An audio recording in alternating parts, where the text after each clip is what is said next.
Di tengah panasnya konflik Iran dengan Amerika Serikat dan Israel, pemerintah Indonesia kembali tegaskan siap berdialog dengan Iran dan menjadi mediator dalam perang di Timur Tengah.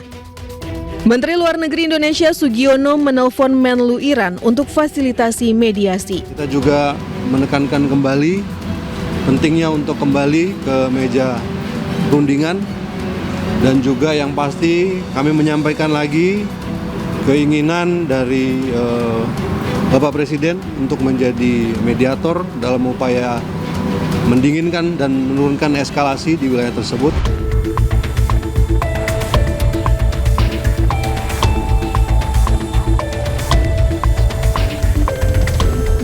Hingga saat ini perang antara Iran, Israel, dan Amerika masih berkecamuk. Bu Tia, kalau misalkan kita lihat konflik antara Iran, Israel, dan Amerika ini sebenarnya pemicunya apa sih, Bu?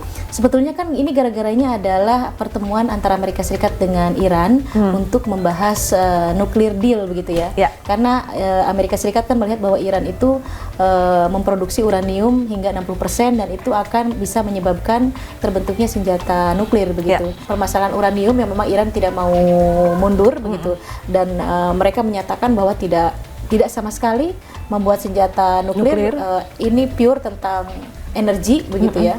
Yang kedua adalah persoalan membuat rudal balistik karena ini yang dikhawatirkan oleh Israel. Jadi seperti memberikan pesan bahwa deal yang sangat esensi itu jangan sampai tidak tercapai begitu.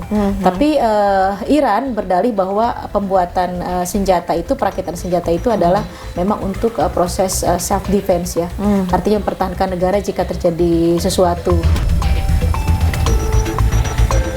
Kemudian memproduksi uranium untuk energi nuklir itu memang saya pikir setiap negara berhak untuk itu. Padahal IAEA sendiri sudah menyatakan bahwa memang Iran tidak sampai kepada pembuatan senjata nuklir, tapi Amerika tetap bersikukuh dan akhirnya ya setelah Israel menyerang ya Trump kemudian mengeluarkan pernyataan bahwa akan gabung, akan mendukung dan akan segera menyerang Iran dan terjadilah seperti yang kita lihat konflik seperti ini. Jadi saya melihat bahwa ini hampir deal, Israel tidak mau, kemudian memprovokasi, karena kalau ini deal akan tercapai kan, akan terjadi perdamaian. Maka kalau terjadi perdamaian, Iran akan menjadi satu-satunya batu sandungan Israel di kawasan. Tidak ada lagi negara lain yang membantah Israel atau membahayakan Israel selain Iran. Siapa? Tidak ada. Semua hampir. Uni Emirat sudah membuka hubungan diplomatik begitu ya. Bahrain juga sudah. Tinggal Saudi menuju. Tapi keburu ada peristiwa 7 Oktober yang Hamas menyerang. Akhirnya menahan diri. Jadi kalau misalnya Iran tidak dihilangkan rezimnya, ini sangat membahayakan sovereignty Israel di kawasan. Saya melihatnya ini lebih kepada provokasi pihak Israel. Dengan adanya serangan yang pertama, itu kan mengakibatkan pemimpin tertinggi, Panglima Militer Iran, Ayatollah Ali Khamenei ini tewas. Nah ini dampaknya seperti apa, Bu? Ini luar biasa. Biasanya kan yang dihabisi itu adalah panglima-panglimanya ya. Dari IRGC atau IRGC itu habis semua. Iran biasanya tidak langsung melakukan retaliations. Yang sudah juga panglima besarnya dulu di Suriah juga terbunuh begitu. Berapa kali panglima besar militer Iran terbunuh, Iran hanya diam begitu ya. Kali ini yang dibunuh adalah Ayatollah Ali Khamenei yang ini tidak bisa dipahami oleh paham lain begitu. Ini kan sistemnya politik Iran berbeda. Wilayah al-Faqih atau wilayatul faqih begitu ya. Artinya kekuasaan tertinggi itu di tangan mullah begitu. Ini yang tidak dipahami oleh pihak Amerika Serikat dan Israel. Jadi mereka berpikir kalau ayatollahnya dibunuh, Iran akan jatuh, langsung mereka akan mendesain. Langsung mereka akan membuat siapa yang berhak memimpin Iran sehingga tunduk terhadap keinginan Amerika Serikat dan Israel. Mereka sudah mempunyai satu seperti badan sistem gitu ya, yang di sana ada terdiri dari 88 sampai 90 orang yang kapabilitasnya sama dengan Ayatollah Ali Khamenei. Jadi dari Ayatollah Khomeini sekarang Ayatollah Ali Khamenei. Nah, beliau tidak ada, wafat, itu pengganti sudah pasti sama. Beda nggak mati? Enggak. Jadi memang sangat selektif dan itu tidak mungkin orang sembarangan bisa terpilih. Dan baru saja kita juga mendapatkan informasi bahwa penggantinya sementara juga tewas begitu. Iya. Nah ini Kaget ya. ini bagaimana nih Bu nih? Apakah memang benar-benar dari pihak Israel dan Amerikanya sudah mengincar? Tentu Amerika dan Israel luar biasa itu, intelijennya, kemudian kemampuannya dalam militer, dalam segala hal, dalam mengubah politik satu negara itu kan bukan experience pertama buat mereka begitu ya. Memang tidak pernah meleset apa yang dilakukan Amerika dan Israel ini. Hanya saja mungkin kali ini Iran akan mengubah strateginya. Mereka akan lebih hati-hati mungkin ke depannya karena yang dideklarasikan menjadi pengganti sementara aja ternyata tewas juga gitu, meninggal juga.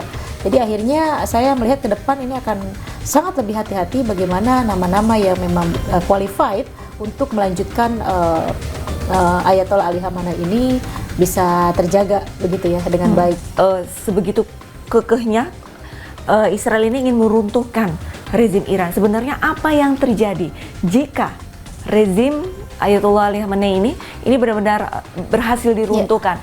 Maka nasib Timur Tengah ini kedepannya seperti apa sih? Itu tadi yang saya sebutkan, Iran itu the only one in the Middle East, satu-satunya negara di Timur Tengah yang menjadi penyeimbang kekuatan.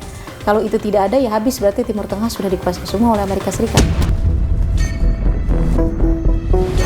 Kan Saudi sudah menjadi aliansi, Uni Emirat, Oman, Qatar, Bahrain itu sudah menjadi aliansi. Jadi berbahaya juga kalau Timur Tengah dikuasai Amerika dan Israel secara total. Sama seperti pentingnya Israel buat Amerika. Kalau tidak ada Israel, Amerika juga kelimpungan begitu. Susah karena Israel satu-satunya negara yang menjadi kaki tangannya Amerika di Timur Tengah. Bagaimana menguasai resource. Presiden Prabowo juga sempat menyampaikan kan menginisiasi akan menjadi mediator untuk negara-negara tersebut. Tanggapannya?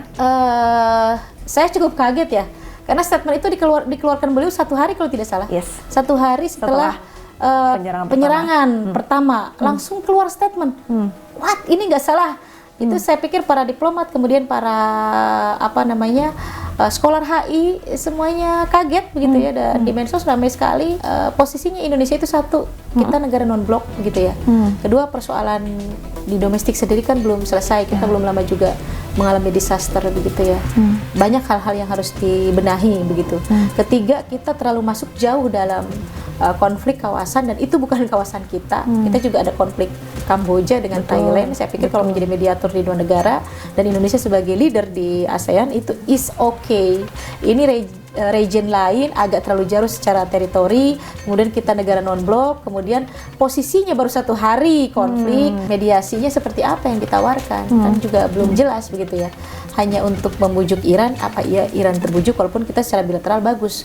Membujuk Trump, yakin bisa terbujuk karena tarif saja kita membujuk harus dibayar mahal dengan seluruh beberapa transaksi. Bukan hanya data, saya pikir semua akses ke resource dan lain sebagainya itu tergadaikan begitu. Itu lepas. Saran saya sih dalam kondisi seperti ini, diam dulu lah. Tapi memang harus dicari jalan tengah. Saya pikir bukan Indonesia sih. Bukan Indonesia masih mediatornya agak terlalu jauh ya. Walaupun kita Muslim terbesar dunia. Begitu. Nah, ini harus menjadi pertimbangan juga kalau terus pemerintah kita maju dengan strategi yang tidak jelas, model mediasinya seperti apa. Nah, ini khawatirnya malah memperkeruh keadaan. Salah satu strategi Iran saat ini adalah menutup Selat Hormuz. Ya. Otomatis perdagangan di global ini terganggu. Memang secara tidak langsung akan mempengaruhi perekonomian di Indonesia. Tapi untuk dampak kedepannya nanti ini akan seperti apa jika Selat Hormuz terus-terusan ditutup oleh Iran? Berbahaya sekali, tapi mudah-mudahan tidak lama. Karena dampak Selat Hormuz itu bukan hanya ke Indonesia ya. Jadi kalau dikalkulasikan berdasarkan data, 80% itu ke Asia, termasuk ke Cina dan ke kita. Jadi 80% justru ke kita.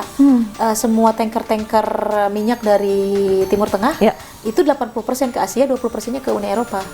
Jadi berbahaya sekali. Itu kalau ditutup berarti tidak ada jalan lain. Bisa keterusan Suez sih, ke Mesir, tapi itu tidak terlalu signifikan jalan itu. Yang paling esensi itu Hormuz. Kalau misalnya ada area lain, itu jadi muter dan akan lebih mahal. Ongkosnya dan tentu akan memberikan efek mahal juga terhadap harga minyak. Harga minyak mahal akan mahal juga kepada kos produksi, akan mahal juga kepada harga-harga dan akan menyebabkan inflasi di setiap negara berkembang. Hormuz itu sangat esensi, tapi ini juga akan memberikan dampak terhadap Iran karena Iran kan memang jualannya dari minyak. mostly, apalagi di bawah sanksi Amerika Serikat. Selama ini ketergantungan ekonomi Iran adalah dari minyak. Kalau itu ditutup, dia juga tidak bisa jualan. Jadi penutupan ini emosi, karena Iran jarang sekali menutup Selat Hormuz. Mungkin kita melihat berapa kali sebetulnya Iran menutup Selat Hormuz, nyaris tidak pernah, karena akan memberikan efek ekonomi juga terhadap Iran. Tapi karena emosi yang dibunuh itu adalah betul-betul pimpinan tertinggi, marahnya di situ sampai Hormuz ditutup. Bahkan ada satu kapal yang lewat langsung diledakkan begitu. Diledakkan, ini akan efek sekali.